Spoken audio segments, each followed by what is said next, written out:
always, from the heart of the city, and now on demand 24/7 on the CHFI website. This is the soundtrack to accompany some errors in the program. And I'm Don Jackson, around the world on the internet.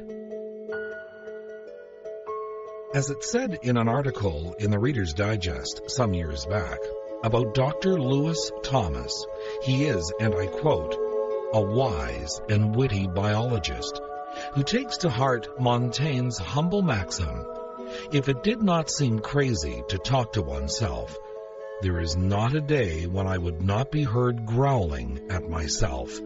Confounded fool. A former dean of both the New York University and Yale medical schools. Unquote. He also published a collection of essays called The Lives of a Cell, Notes of a Biology Watcher, published by Viking Penguin. He wrote, statistically, the probability of any one of us being here is so small that you'd think the mere fact of existing would keep us all in a contented dazzlement of surprise.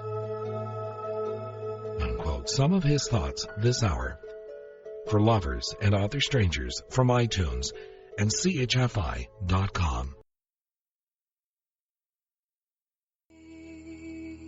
Sarah McLachlan with An Ordinary Miracle and Sting and Fragile. I'm Don Jackson with Lovers and Other Strangers from iTunes and CHFI.com.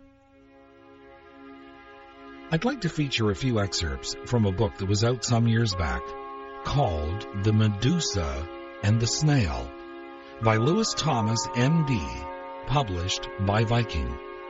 He writes, and I quote, nature's greatest achievement is surely DNA, the molecule responsible for reproduction of living cells. We have had it from the beginning, built into the first cell to emerge in the soupy water of the planet 3 billion years ago. All of today's DNA, strung through all the cells of the earth, is an extension and elaboration of that first molecule. Thus, in a fundamental sense, we cannot claim to have made progress, since the method used for growth and replication is essentially unchanged. Yet to have come from a system of life possessing only one kind of primitive microbial cell, living out colorless lives in hummocks of algal mats, to what we see around us today, the city of Paris, Cambridge University, the horse chestnut tree in my backyard, has to represent improvement. We have come a long way on that old molecule. We could never have done it with human intelligence, even if molecular biologists had been flown in at the beginning from some other solar system. If our kind of mind had been confronted with the problem of designing a replicating molecule, we would have made one fatal mistake. Our molecule would have been perfect. Given time, we would have figured out how to make flawless copies, but it would never have occurred to us that the thing had to be able to make errors.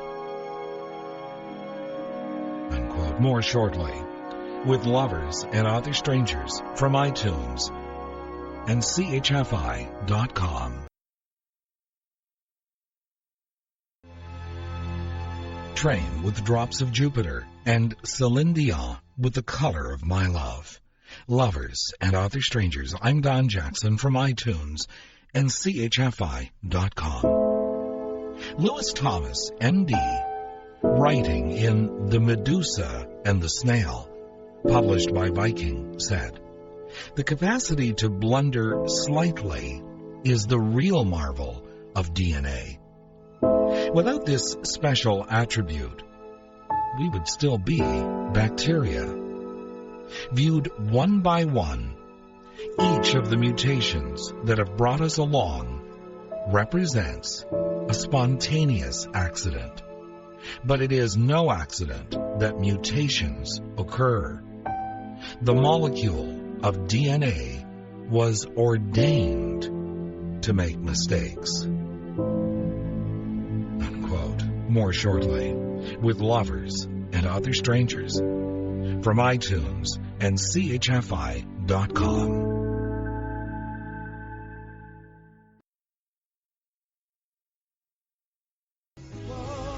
Seal, with people asking why. Blue Rodeo with Bad Timing and Christina Aguilera and Hurt. I'm Don Jackson with Lovers and Other Strangers from iTunes and CHFI.com. The biologist believes that DNA was ordained to make mistakes. Lewis Thomas, M.D., writing in The Medusa and the Snail, published by Viking, continues, and I quote, "If we had been doing it, we would have found some way to correct this, and evolution would have been stopped."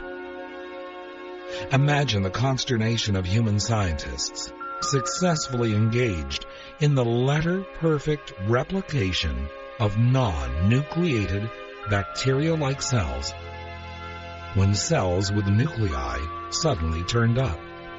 Think of the agitated commissions assembled to explain the scandal, the mass firings. To err is human, we say, but we don't like the idea, and it is hard to accept the fact that erring is biological as well. But there it is. We are here by mistake.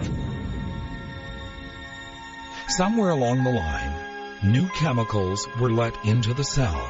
Maybe viruses moved in, carrying along bits of foreign chromosomes, radiation from the sun or from outer space, caused tiny cracks in the DNA molecule, and humanity was conceived.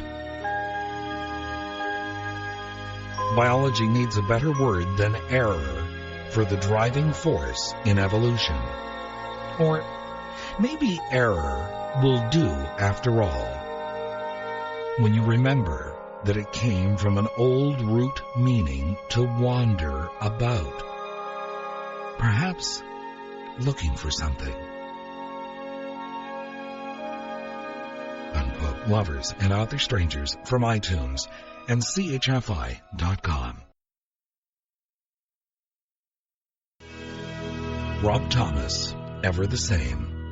And you too, and still haven't found what I'm looking for.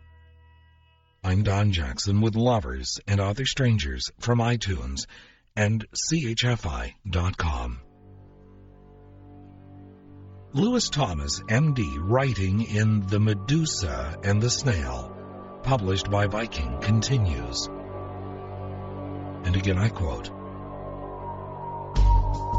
"I believe fervently in our species and have no patience with the current fashion of running down the human being as a useful part of nature. On the contrary, we are a spectacular manifestation of life. We have language. We have affection. And we have music. We are also, by all odds, the most obsessively social of all species, more dependent on one another than the famous social insects, and infinitely more deft at social living. We are good at this. It is the way we have built all our civilizations. We set high standards of behavior, and when we fail and endanger the species, as we have done several times, the strongest words we can find to condemn ourselves are the telling words, inhuman and inhumane.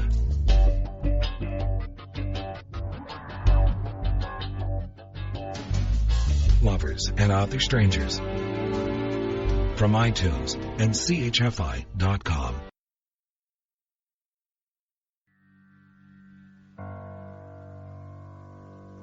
Alicia Keys, If I Ain't Got You, and Bette Midler, From a Distance.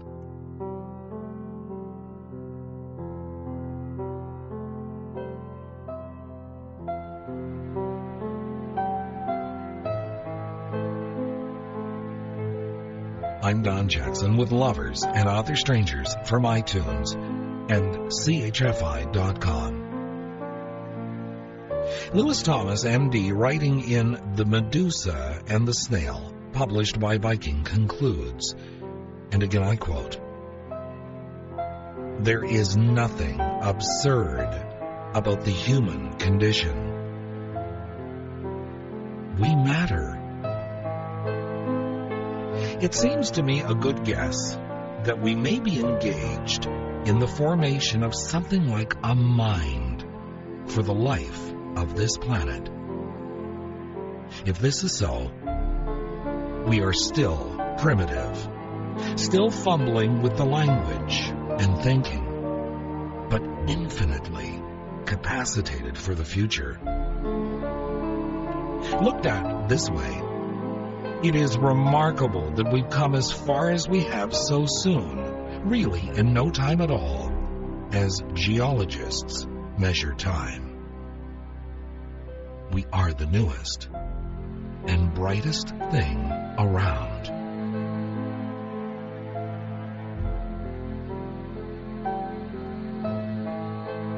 Unquote. Lewis Thomas, M.D., writing in The Medusa and the Snail, published by Viking. Lovers and Other Strangers from iTunes and CHFI.com. I hope you will tell all your friends about Lovers and Other Strangers from iTunes and CHFI.com. Good night, sweet dreams. I'm Don Jackson.